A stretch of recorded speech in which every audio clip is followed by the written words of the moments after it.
एका बापाने आपल्या मुलीच्या लग्नासाठी शेती गहाण ठेवली, कर्ज काढलं, आयुष्यभराची कमाई खर्च केली. कारण त्याला वाटलं होतं की त्याची मुलगी सासरी राणीसारखी राहील. पण लग्नाच्या काही महिन्यानंतर त्याच मुलीचा एक फोन आला. बाबा, मला आता जगायचं नाही. फोनच्या दुसऱ्या टोकाला स्वराचा थरथरता आवाज ऐकून तिच्या वडिलांच्या हातातून मोबाईल खाली पडला. डोळ्यांसमोर अंधारी दाटून आली. ज्या मुलीसाठी ज्यांनी आयुष्यभर कष्ट केले, जिच्या लग्नासाठी शेती गहाण ठेवली, जिच्या आनंदासाठी स्वतःची स्वप्न मोडली, तीच मुलगी आज जगण्याची इच्छा हरवून बसली होती. पण स्वराने असे कोणते दुःख सहन केले होते? लग्नानंतर अवघ्या काही महिन्यात तिचं आयुष्य नरक कसं बनलं? आणि शेवटी असा कोणता निर्णय तिने घेतला ज्याने संपूर्ण गाव हादरलं? नेमकं असं काय घडलं होतं त्या मुलीसोबत? हुंड्याच्या लोभाने एका हसऱ्या मुलीचं आयुष्य कसं उद्ध्वस्त केलं? आणि शेवटी तिच्या डायरीत असं काय लिहिलं होतं की संपूर्ण गाव हादरलं? पहा, एका सत्य घटनेपासून प्रेरित हृदय पिळवटून टाकणारी कथा, हुंड्याची किंमत. ही कथा सुरू होते एका बापाच्या स्वप्नांपासून आणि एका मुलीच्या वेदनांपासून. रत्नागिरी जिल्ह्यातील एका छोट्याशा गावात स्वरा आपल्या आई वडिलांसोबत राहत होती. स्वरा दिसायला सुंदर होतीच, पण तिचं मन त्याहूनही सुंदर होतं. गावातील प्रत्येक जण तिचं कौतुक करायचं. ती कोणाशीही मोठेपणा न करता प्रेमाने बोलायची. वडील गणपत गावातील शेतकरी होते. 4 एकर जमीन, एक छोटंसं घर आणि खूप मोठी स्वप्न. स्वराचं शिक्षण पूर्ण झालं होतं, तिला शिक्षक व्हायचं होतं.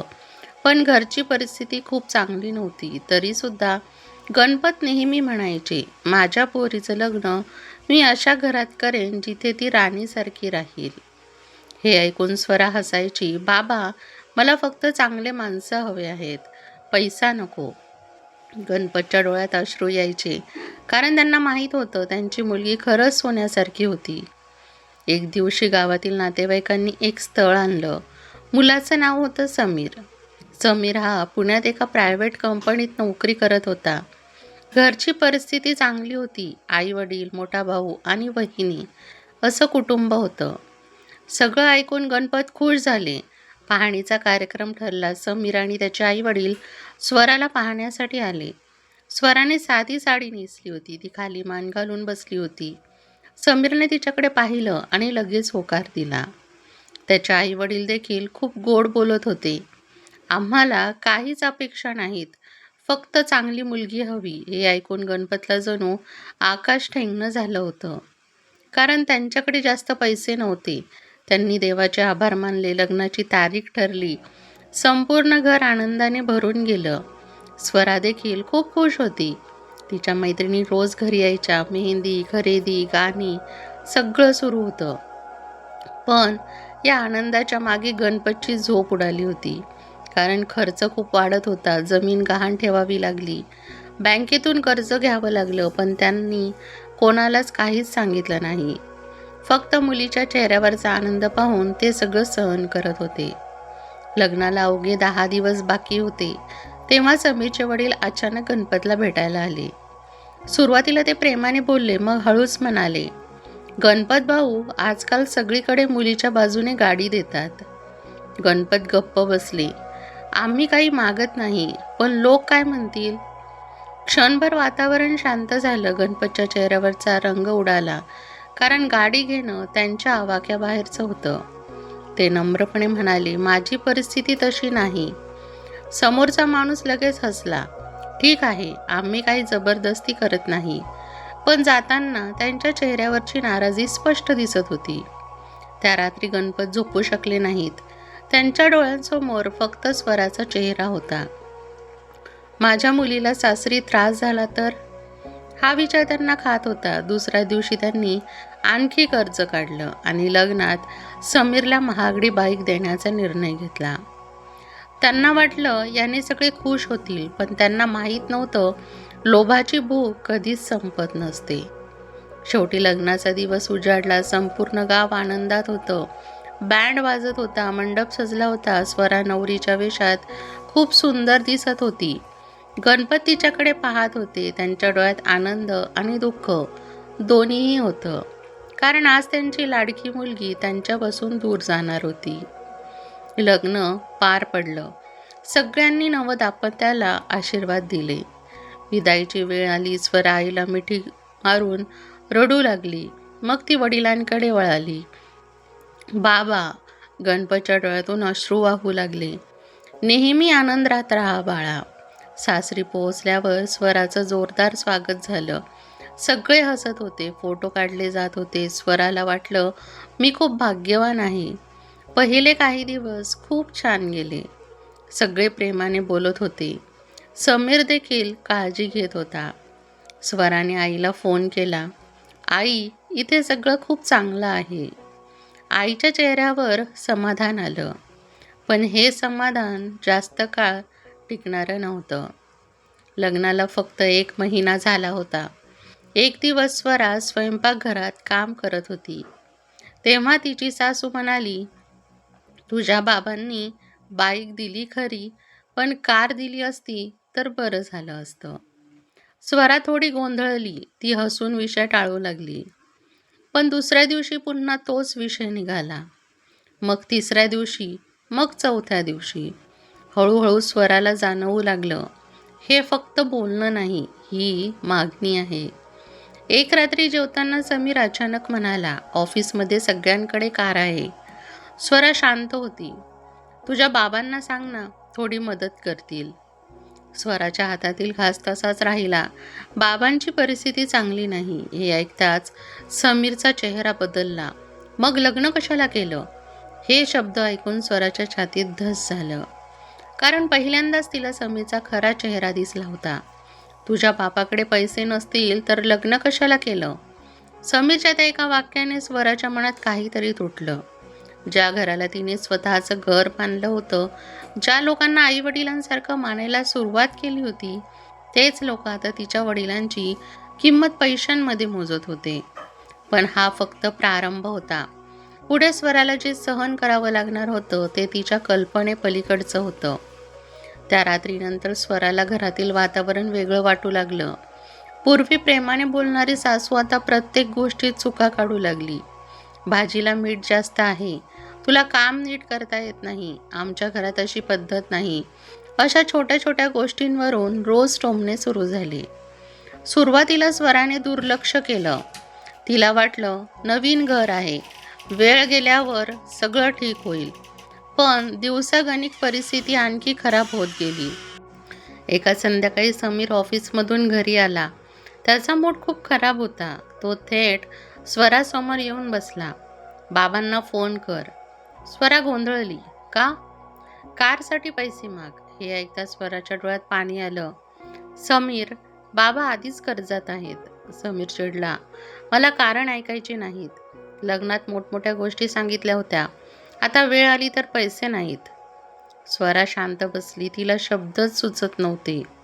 दुसऱ्या दिवशी स्वराने आईला फोन केला. आईने प्रेमाने विचारलं, कशी आहेस बाळा? स्वराचा गळा दाटून आला. तिला सगळं सांगायचं होतं, पण पुढच्या क्षणी तिला वडिलांचा चेहरा आठवला. त्यांनी कर्ज काढून केलेलं लग्न आठवलं आणि ती खोटं हसली. मी खूप आनंदात आहे आई. आई खुश झाली, पण फोन ठेवता स्वरा रडू लागली. कारण पहिल्यांदाच ती स्वतःच्या आईशी खोटं बोलत होती. काही दिवसांनी छळ आणखी वाढला. सासू शेजाऱ्यांसमोर मुद्दाम बोलायची. आजकालच्या मुली रिकाम्या हाताने येतात.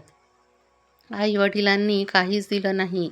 हे ऐकून स्वराला खूप वाईट वाटायचं, कारण तिच्या वडिलांनी त्यांच्या क्षमतेपेक्षा खूप जास्त खर्च केला होता. पण त्या घरासाठी ते कधीच पुरेसं नव्हतं. लोभाला शेवट नसतो. एक दिवस गणपतने स्वराला फोन केला. बाळा, सगळं ठीक आहे ना? स्वरा काही क्षण शांत राहिली. तिच्या डोळ्यात अश्रू वाहत होते. पण ती पुन्हा म्हणाली, हो बाबा, मी खूप आनंदात आहे. गणपत हसले. मग मला काही काळजी नाही, आणि फोन ठेवला. पण स्वराचं मन तुटत होतं, कारण ज्या माणसाने तिच्यासाठी आयुष्यभर कष्ट केले त्यालाच ती सत्य सांगू शकत नव्हती. एक दिवस समीरला मित्रांसोबत बाहेर जायचं होतं. तो कारच्या विषयावर पुन्हा बोलू लागला. बाबांना सांग. स्वरा पुन्हा नकार देत होती. ते शक्य नाही. क्षणभर शांतता पसरली आणि अचानक समीरने रागाच्या भरात तिच्या गालावर जोरात चपराक मारली. स्वरा स्तब्ध झाली. तिला विश्वासच बसत नव्हता. ज्याच्यावर तिने प्रेम आणि विश्वास ठेवला होता त्याच माणसाने आज पहिल्यांदा तिच्यावर हात उचलला होता. समीर ओरडला, माझं ऐकायचं नसेल तर परिणाम भोगावे लागतील. स्वरा रात्रभर रडत बसली. त्या दिवसानंतर स्वराच्या आयुष्यात भीतीने जागा घेतली. ती प्रत्येक शब्द मोजून बोलू लागली, प्रत्येक पाऊल जपून टाकू लागली. कारण कधी कोणत्या कारणावरून राग येईल हे सांगता येत नव्हतं. घर आता घर राहिलं नव्हतं, ते एक तुरुंग झालं होतं. एका दिवशी व्हिडिओ कॉलवर स्वराची आई बोलत होती. अचानक तिने स्वराच्या गालावरची हलकी सूज पाहिली. हे काय झालं? स्वरा घाबरली. काही नाही आई, चुकून कपाटाला लागलं. आईला उत्तर पटत नव्हतं, पण मुलीने जास्त काही सांगितलं नाही म्हणून ती गप्प राहिली. तरी तिच्या मनात काळजाचं वादळ सुरू झालं. एक रात्री घरात बैठक झाली. सासू सासरे समीर आणि मोठा भाऊ बसले होते. स्वरालाही बोलवलं गेलं. सासरे म्हणाले, एकदाच स्पष्ट सांगतो, तुझ्या माहेरून 5 लाख रुपये आण. स्वराला धक्का बसला. 5 लाख? हो, नाही तर या घरात राहणं कठीण होईल. हे ऐकून स्वराच्या पायाखालची जमीन सरकली. कारण तिच्या वडिलांकडे 5 लाख तर दूर 50,000ही नव्हते. त्या रात्री स्वरा घराच्या गच्चीवर एकटी बसली होती. आकाशात चंद्र चमकत होता, पण तिच्या आयुष्यात अंधार वाढत होता. तिला तिचं जुनं आयुष्य आठवत होतं. आईची माया, बाबांचं प्रेम, घरातील आनंद आणि आता रोजचा अपमान, रोजचा छळ, रोजची भीती. ती रडत रडत स्वतःलाच विचारत होती, माझी चूक तरी काय आहे? दुसऱ्या दिवशी सकाळी स्वराने ठरवलं, ती वडिलांना सत्य सांगणार नाही. कारण ते आधीच खूप त्रासात होते. तिला वाटलं, मी सगळं सहन करेन, पण बाबांना आणखी कर्जात बुडू देणार नाही. पण तिला माहीत नव्हतं, तिचं हे मौनाचं तिच्या आयुष्यातील सर्वात मोठी शिक्षा ठरणारं होतं. बाबा, जर एखादी मुलगी रोज थोडी थोडी मरत असेल तर त्याला जगणं म्हणतात का? स्वराने डायरीत लिहिलेलं हे वाक्य नंतर तिच्या वडिलांच्या हाती लागलं आणि ते वाचताना तिच्या डोळ्यातून अश्रूंचा पूर वाहू लागला. पण तोपर्यंत खूप उशीर झाला होता. 5 लाख रुपयांची मागणी झाल्यानंतर स्वराचं आयुष्य आणखी कठीण झालं. आता घरात कोणीही तिच्याशी नीट बोलत नव्हतं. सासू रोज नवीन टोमणे मारायची, तुझ्या बापाकडे पैसे नाहीत तर मोठ्या घरात लग्न कशाला केलं? आमच्या नशिबीच ही आली, रिकाम्या हाताने आलेली मुलगी. अशा शब्दांनी स्वराचं मन रोज जखमी होत होतं. ती शांतपणे सगळं ऐकत राहायची, कारण बोलली तर वाद व्हायचा, गप्प राहिली तर अपमान व्हायचा. एक दिवस सासूने मुद्दामून स्वराला जेवायला दिलं नाही. सगळे जेवून उठले. स्वरा स्वयंपाकघरात आली, पण तिच्यासाठी काही शिल्लक नव्हतं. ती शांतपणे पाणी पिऊन झोपली. दुसऱ्या दिवशी असंच झालं. तिसऱ्या दिवशी तर सासू स्पष्ट म्हणाली, 5 लाख आण, मग जेवण मिळेल. हे ऐकून स्वराच्या डोळ्यात पाणी आलं, पण घरात कुणालाही तिची दया येत नव्हती. स्वराला आई वडिलांची खूप आठवण यायची. एक दिवस तिने समीरला विचारलं, 2 दिवस माहेरी जाऊ का? समीरचा चेहरा लगेच बदलला. पैसे आणायला जात असशील तर जा, नाही तर गरज नाही. स्वरा शांत बसली. तिला समजलं, आता तिचं माहेर सुद्धा तिच्यापासून दूर केलं जात होतं. दरम्यान स्वराची आई सुमन खूप अस्वस्थ होती. मुलीच्या आवाजातला आनंद हरवला होता. फोनवरती खूप कमी बोलू लागली होती. एक दिवस सुमनने गणपतला म्हटलं, मला वाटतं आपल्या मुलीला काहीतरी त्रास आहे. गणपत म्हणाले, नाही ग, ती आनंदात आहे. पण सुमनचं मन काही मानायला तयार नव्हतं. आईचं मन खोटं बोलत नाही कधी. काही दिवसांनी गावात मोठा सण आला. स्वरा माहेरी आली. आई वडील तिला पाहून खूप आनंदी झाले. पण सुमनच्या नजरेतून एक गोष्ट सुटली नाही. स्वरा खूप कृश झाली होती. तिच्या चेहऱ्यावरचं हास्य हरवलं होतं. डोळ्यांखाली काळी वर्तुळे होती. ती पूर्वीसारखी मोकळीपणाने बोलत नव्हती. रात्री आईने स्वराला जवळ बसवलं. खरं सांग, सगळं ठीक आहे ना? स्वरा काही क्षण शांत राहिली. तिच्या डोळ्यात पाणी आलं, पण ती लगेच म्हणाली, हो आई, सगळं काही ठीक आहे. सुमनने तिचा हात हातात घेतला. तू माझी मुलगी आहेस. तुझ्या डोळ्यातलं दुःख मला दिसतंय. हे ऐकताच स्वराच्या मनातील बांध तुटायच्या जवळ आला. पण तिने पुन्हा स्वतःला सावरलं. काही नाही आई. त्या रात्री स्वराला झोप लागली नाही. तिने आपली डायरी काढली आणि लिहू लागली. मी रोज हसण्याचा प्रयत्न करते, पण आतून तुटत चालले आहे. आई-बाबांना सत्य सांगितलं तर त्यांचं आयुष्य उद्ध्वस्त होईल. नाही सांगितलं तर माझं आयुष्य संपत चाललं आहे. मी नक्की काय करू? डायरीवर अश्रूंचे थेंब पडत होते. 2 दिवसांनी स्वराला पुन्हा सासरी जायचं होतं. विदाईच्या वेळी ती आईला मिठी मारून खूप रडली. सुमन घाबरली. काय झालं? स्वरा फक्त एवढंच म्हणाली, आई, तू स्वतःची काळजी घे. हे शब्द ऐकून सुमनच्या मनात भीती निर्माण झाली, कारण हे शब्द निरोपासारखे वाटत होते. सासरी परतताच परिस्थिती आणखी वाईट झाली. समीरला कळालं होतं की स्वरा माहेरी जाऊनही पैसे घेऊन आली नाही. तो खूप संतापला. त्या रात्री त्याने स्वरावर ओरडायला सुरुवात केली. तुझ्या बापाला आमची किंमत नाही. तू निरुपयोगी आहेस. आमच्या घरावर ओझं आहेस. प्रत्येक शब्द स्वराच्या हृदयावर वार करत होता. काही दिवसांनी गणपतच्या घरी एक अनोळखी फोन आला. फोन करणारी व्यक्ती शेजारी नव्हती. ती हळू आवाजात म्हणाली, तुमच्या मुलीला सासरी खूप त्रास दिला जातो. गणपतच्या पायाखालची जमीनच सरकली. काय? मी अनेकदा भांडणांचे आवाज ऐकले आहेत. तुम्ही एकदा येऊन पहा. आणि फोन कट झाला. गणपत आणि सुमन एकमेकांकडे पाहतच राहिले. त्यांच्या मनात भीतीचं वादळ उठलं. त्या रात्री गणपत झोपू शकले नाहीत. त्यांच्या डोळ्यासमोर स्वराचा चेहरा येत होता. तिचं जबरदस्तीचं हसू, तिचे ओलसर डोळे, तिची क्रुश झालेली अवस्था, सगळं आठवत होतं. पहिल्यांदाच त्यांना जाणवलं, कदाचित त्यांची मुलगी खोटं बोलत होती. कदाचित ती खूप मोठं दुःख एकटी सहन करत होती. आणि दुसऱ्याच दिवशी त्यांनी सासरी जाण्याचा निर्णय घेतला. पण तिथे त्यांना जे पाहायला मिळणार होतं ते त्यांच्या आयुष्यातील सर्वात मोठा धक्का ठरणारं होतं. बाबा, मला इथून घेऊन चला. स्वराने थरथरत्या आवाजात म्हटलेले हे शब्द ऐकून गणपतच्या छातीत कळ उठली. कारण आजवर मी आनंदात आहे म्हणणारी त्यांची मुलगी पहिल्यांदाच मदतीची याचना करत होती. आणि त्या क्षणी त्यांना समजलं त्यांची मुलगी किती मोठं दुःख एकटी सहन करत होती. सकाळी लवकरच गणपत आणि सुमन घरातून निघाले. दोघांच्या मनात भीती होती. रस्त्याभर कोणीच बोलत नव्हतं. सुमनच्या डोळ्यात सतत अश्रू होते. आपली मुलगी खरंच अडचणीत असेल तर? हा विचार तिला सतावत होता. गणपत स्वतःला धीर देत होता, पण त्यांच्या मनातही असंख्य प्रश्न होते. दुपारच्या सुमारास ते स्वराच्या सासरी पोहोचले. लोक त्यांना पाहून थोडे गोंधळले, कारण त्यांनी येण्यापूर्वी कोणतीही पूर्वकल्पना दिली नव्हती. सासूने जबरदस्तीचं हसू आणत विचारलं, अरे वा, अचानक कसे आलात? गणपत हसले. मुलीची आठवण आली म्हणून आलो.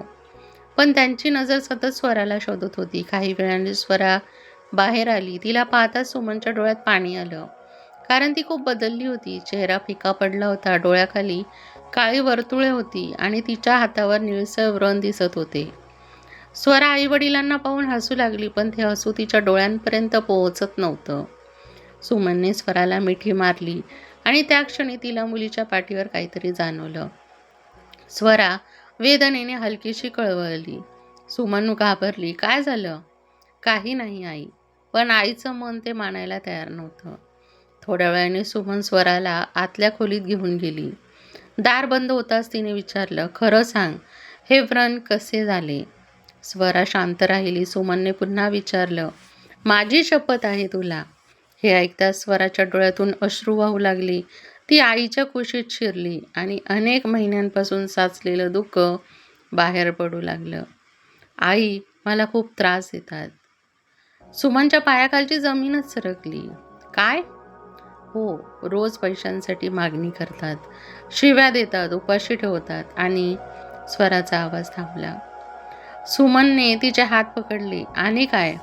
स्वरा रडत म्हणाली, समीरने माझ्यावर अनेकदा हात उचललेला आहे. हे ऐकता सुमनला धक्का बसला. तिच्या डोळ्यासमोर अंधार दाटून आला. सुमनने गणपतला सर्व काही सांगितलं. क्षणभर गणपत निश्चल उभे राहिले. त्यांच्या कानावर विश्वास बसत नव्हता. ज्या मुलीसाठी त्यांनी सर्वस्व खर्च केलं तीच मुलगी आज नरक यातना सहन करत होती. त्यांच्या डोळ्यातून अश्रू वाहू लागले. गणपतने स्वराला जवळ बोलवलं. बाळा, खरं सांग. स्वराने शांतपणे ओढणी बाजूला केली. तिच्या हातांवर आणि पाठींवर जुन्या जखमांचे व्रण दिसत होते. ते पाहून गणपत हादरले. त्यांच्या हातून पाण्याचा ग्लास खाली पडला. हे कोणी केलं? स्वरा रडत होती. उत्तर देण्यासाठी शब्दच उरले नव्हते. संध्याकाळी गणपतने समीर आणि त्यांच्या कुटुंबाला बोलावलं.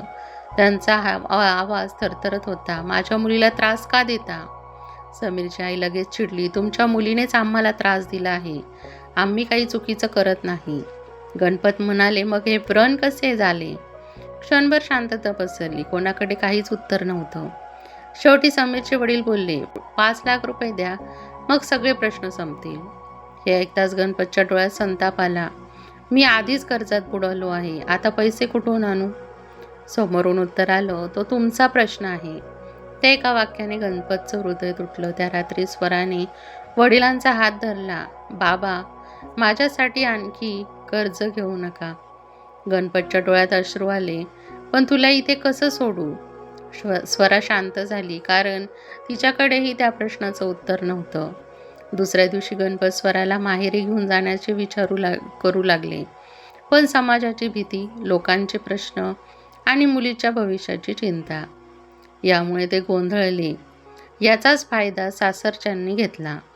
काही गैरसमज झाला आहे, आम्ही सुधारू, असं सांगून त्यांनी स्वराला पुन्हा तिथेच ठेवण्याचा आग्रह धरला. मनावर दगड ठेवून गणपत आणि सुमन परत निघाले. पण त्यांना माहीत नव्हतं, हा निर्णय त्यांच्या आयुष्यातील सर्वात मोठी चूक ठरणार होता. जर माझ्यासोबत काही वाईट झालं तर त्याला माझी चूक समजू नका. स्वराने तिच्या डायरीच्या एका पानावर लिहिलेलं हे वाक्य नंतर पोलिसांसाठी महत्त्वाचा पुरावा ठरणार होतं. पण त्या दिवशी ती फक्त तिच्या वेदनांना शब्द देत होती. गणपत आणि सुमन घरी परतल्यानंतर काही दिवस घरात शांतता होती. स्वराला वाटलं कदाचित आता परिस्थिती सुधारेल.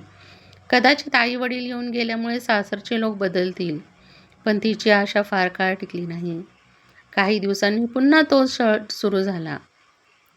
फरक फक्त एवढाच होता, आता तो आणखी जास्त क्रूर झाला होता. एका रात्री समीर खूप रागात घरी आला. तो थेट स्वरासमोर उभा राहिला. आमची बदनामी केलीस? स्वरा घाबरली. मी काही केलं नाही.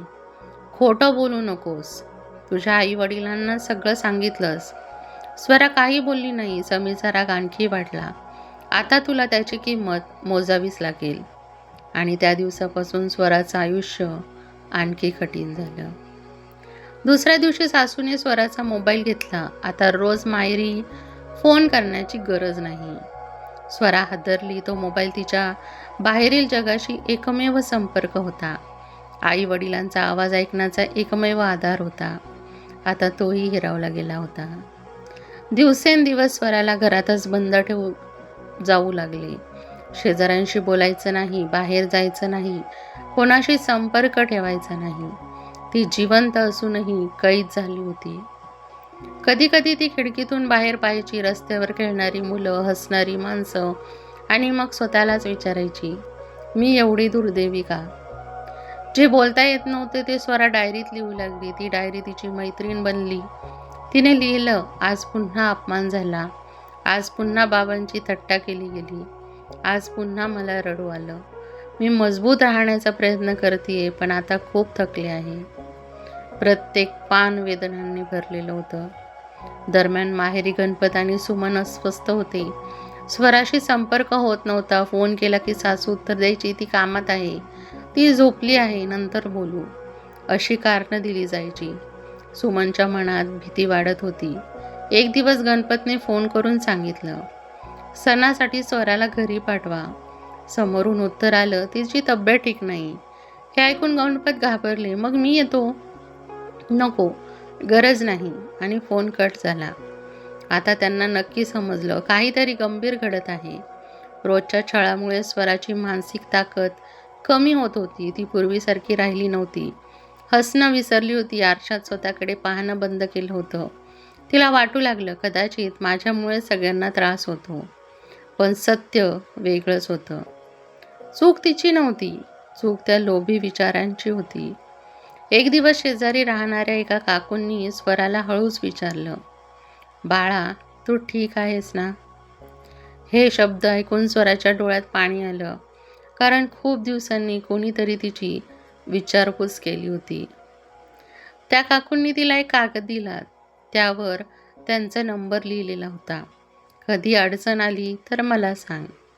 स्वराने तो कागद जपून ठेवला. कित्येक दिवसांनी तिच्या मनात आशेचा एक छोटासा किरण दिसला. त्या रात्री स्वराने डायरीत लिहिलं, जर उद्या मी या जगात नसेन तर माझ्या आईवडिलांना सांगा, मी त्यांच्यावर खूप प्रेम करते आणि त्यांनी स्वतःला दोष देऊ नये. हे शब्द लिहिताना तिचे अश्रू पानांवर पडत होते. दुसऱ्या दिवशी घरात पुन्हा पैशांवरून भांडण झालं. यावेळी राग खूप जास्त होता. समीर ओरडत होता, सासू शिव्या देत होती आणि स्वरा शांतपणे सगळं ऐकत होती. पण तिच्या मनात काहीतरी बदलत होतं. ती आतून पूर्णपणे तुटत चालली होती आणि पुढे जे घडणार होतं त्यामुळे संपूर्ण गाव हादरणार होतं. त्या रात्री स्वराने तिच्या डायरीत काही ओळी लिहिल्या. जर उद्या माझ्यासोबत काही वाईट झालं तर आई बाबा स्वतःला कधीच दोष देऊ नका. हे शब्द लिहिताना तिच्या डोळ्यातून अश्रू वाहत होते. तिला माहीत नव्हतं पुढचे काही दिवस तिच्या आयुष्याला असे वळण देणार होते, ज्यामुळे फक्त तिचं कुटुंबच नाही तर संपूर्ण गाव हादरणार होतं. स्वरासोबत नेमकं काय घडलं, तिच्या डायरीत असं काय लिहिलं होतं की ते नंतर सर्वात मोठा पुरावा बनलं. आणि त्या मध्यरात्री आलेल्या एका फोनने गणपत आणि सुमन यांचं आयुष्य कसं उद्ध्वस्त केलं, हे जाणून घेण्यासाठी पहा हुंड्याची किंमत भाग 2. कारण खरी वेदना आणि सत्याचा सर्वात मोठा धक्का अजून बाकी आहे. भाग 2 लवकरच येईल. फ्रेंड्स, तुम्हाला व्हिडिओ कसा वाटला हे कमेंट बॉक्समध्ये नक्की सांगा.